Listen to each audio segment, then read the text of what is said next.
Pipes are mostly what filters were in Angular 1, where you put a pipe inside of a binding, the name of the pipe, like uppercase.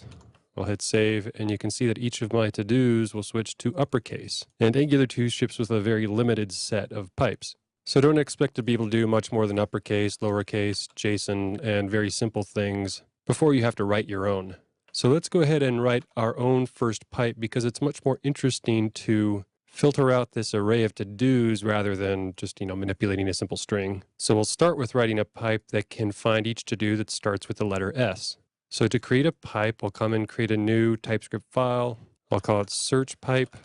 I'll import pipe from Angular 2/core. And pipe is a decorator that you toss on top of a class, just like component is. And all we're going to give it is a name of search. And then we'll export a class of search pipe. Our pipe decorator is going to expect our search pipe class to have a transform method, which it knows it can call to take the input and then output something based on whatever we implement inside of here. So the input, we'll call it value. It's actually going to be an array of to-dos. And the output can be value. So it'll basically input and then output the exact same thing. So to use this, I'll import my search pipe from search pipe and then toss it in the array of pipes.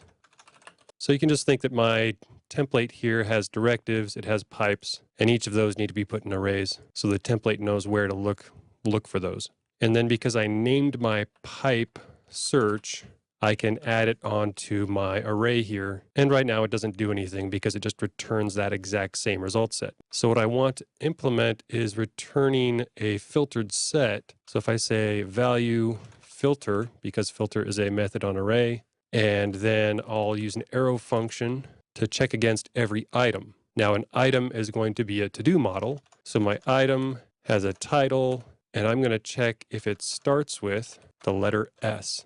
So to-do model, the string of title, and strings have a method called starts with, which can check for the letter S. So I hit save, and it has filtered out every to-do model which doesn't start with the letter S.